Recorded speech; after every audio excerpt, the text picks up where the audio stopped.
bosh miya qon tomir kasalliklarini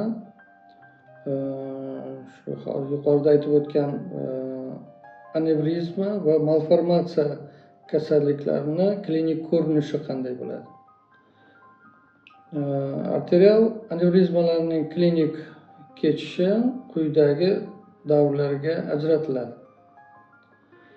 Gemorragiyagacha bo'lgan davr bu simptomsiz bo'lishi yoki anevrizmalarning atrofidagi nerv to'qimalari, ya'ni nerv to'qima deganimizda o'sha ildizi, aksoni shularni bosib qo'yishi, ya'ni bosilishi belgilari bilan ko'rsatish mumkin.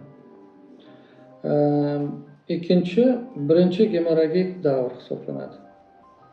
Va uchinchisi esa takroriy qon ketish davri hisoblanadi. Va nihoyat to'rtinchisi esa qoldiq rezidual davr hisoblanadi. Faqat yorilganda arteriya anevrizmalarining 50% ortig'i simptomsiz kechadi.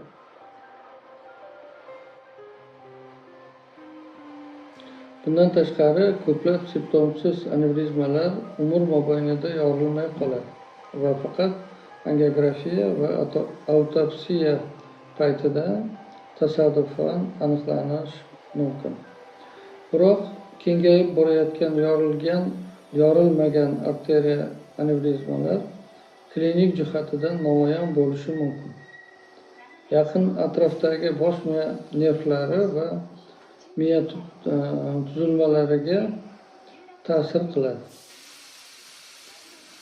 Uning klinik belgilarida ba'zan o'simtaga o'xshash tarzda kechishi kuzatiladi. Ichki karotid arteriyasining suprachnoidal qismi va oldingi bog'lovchi arteriyasi anevrizmalarining klinikasi qanday kechadi? Xiyazma sellar, ya'ni ko'zni kesishgan joyi xiyazma sellar mintaqaga va bosh miya suyagi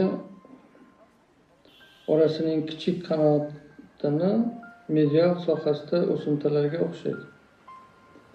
Gipotalamus disfunksiyasi belgilari peshona frontal simptomlar, ko'rish maydonining o'zgarishi va yuqori orbital yoriq sindromlar kuzatiladi. Orqa bog'lov arteriya anevrizmalari holatida uchinchi juft nervlarning selektiv shikastlanishlari, tegishli tashqi ko'z mushaklarining parezi kuzatiladi. Ko'z qorachig'ining kengayishi va yuqori qovoq ptozi kuzatiladi. Kattalashib borayotgan bosh miya anevrizmalarining klinik ko'rinishlari uning joylashuvi va o'lchamiga bog'liq bo'ladi. Turli o'choqli nevrologik simptomlar paydo bo'lishi mumkin. Xususan epileptik tutqanoqlar yuzaga kelishi kuzatiladi. Yorilmagan anevrizmalarning klinik belgilarida bosh og'rig'i ko'pincha oddiy yoki assotsiatsiyalangan migrenga o'xshash proksimal bosh og'rig'iga shaklida yomonlashadi. Ular esa odatda g'ayrioddiy darajada kuchli va uzoq davom etadi. Ichki karotid va o'rta bog'lov arteriyalarining anevrizmalarida oftalmoplegik migren rivojlanadi. Buni shu oftalmoplegik migren deb ataluvchi klinik manzarasi patognomonitik hisoblanadi. Boshda pulsatsion shovqin bir tomondagi ichki karotid arteriya bosilganda yo'qoladi. Shuningdek, prozapalgiya xurujlari va bosh miya qon aylanish o'tuvchi buzilishlari ham yorilmagan miya anevrizmalarida namoyon bo'lishi mumkin. Yorilmagan anevrizma shuningdek ishemik insult rivojlanishiga olib kelishi mumkin.